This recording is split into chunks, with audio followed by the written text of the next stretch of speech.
میرا جینا میرا مرنا پڑھتے ہیں. قل ان صلاتی و نسکی و محیای و مماتی للہ رب العالمین لا شریک لہ وبذالک امرت وانا اول المسلمین انشاءاللہ تعالی وانا اول المسلمین. تو ہم کیا پڑھ رہے ہیں؟ میرا جینا بھی رب العالمین کے لیے اور مرنا بھی کس کے لیے؟ رب العالمین کے لیے. ٹھیک ہے، یہ ٹاپک ہے. تو ابھی تک ہم نے جینے کے بہت سارے طریقے پڑھے کہ جینا رب العالمین کے لیے کیسے ہوگا. یہی سب پڑھے تھے نا؟ سمجھ میں آ رہی ہے نا کتاب کہ جینا کیسے رب العالمین کے لیے ہو؟ جی تھوڑا بہت جواب دیا کریں تو مجھے پتا چلے کہ آپ میرے ساتھ ہیں. جی میم سمجھ آ رہی ہے جی الحمدللہ. ٹھیک ہے. تو اب آج جو ہم ٹاپک پڑھنے جا رہے ہیں یہ حسن وصیت ہے. ٹھیک ہے، وصیت کے بارے میں ہے، پیج نمبر 35 ہے. بہت ہی اہم ٹاپک ہے. جتنا اہم ہے افسوس کے ساتھ اتنا ہی لوگوں کو اس کا علم نہیں ہے، اس کی طرف توجہ نہیں ہے. بہت ہی امپورٹنٹ. وصیت چیز الگ ہوتی ہے، میراث الگ چیز ہوتی ہے. اس پوائنٹ سے آج آپ نے اس چیز کو سمجھنا ہے. میراث ایک سیپریٹ چیز ہے، وصیت ایک الگ چیز ہے. ٹھیک ہو گئی؟ تو یہ دونوں چیزیں جو ہیں انسان کے مرنے کے بعد اس کے اوپر عمل درآمد ہوتا ہے، ایک وصیت کے اوپر اور ایک میراث کے اوپر.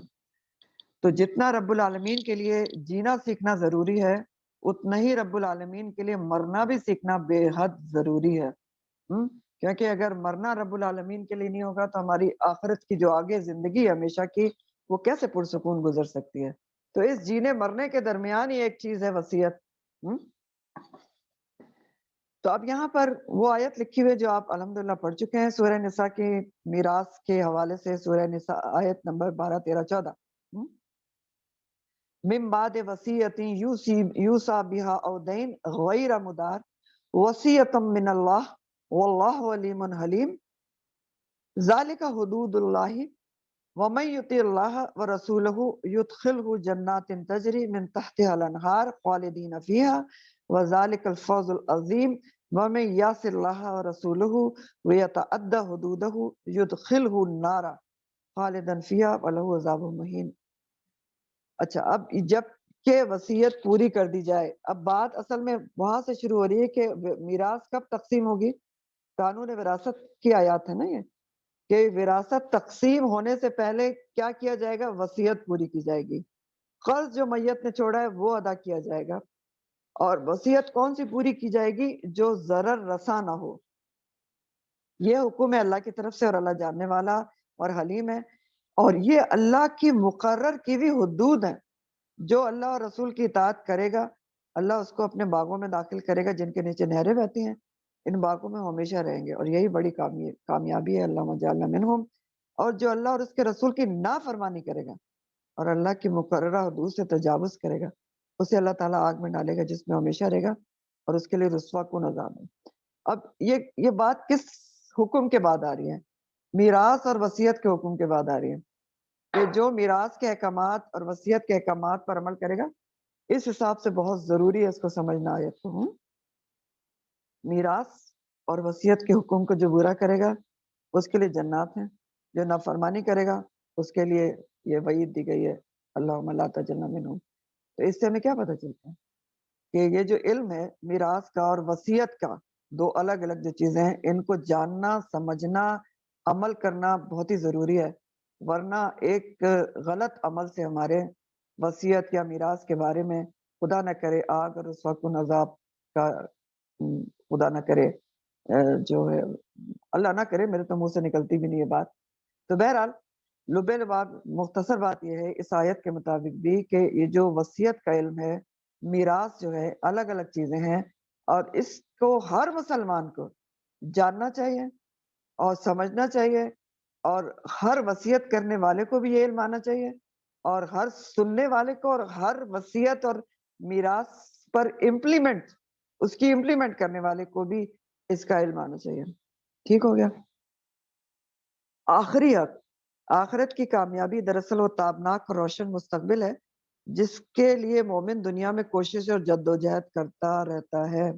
یہ کوشش فرائض حقوق کی درست ادائیگی کا نام بھی ہے جو انجام کار اسی کو فائدہ دیتی ہے. اور انہی حقوق کے فرائض کی جو ادائیگی جس کی کوشش میں مومن ساری زندگی لگا رہتا ہے کہ حقوق و فرائض میں پورا کروں تاکہ آخرت میں کامیابی ہو، انہی میں سے ایک آخری حق اس کے پاس کیا ہے؟ وصیت کرنے کا ہے. ٹھیک ہے؟ اور یہ ایسا حق ہے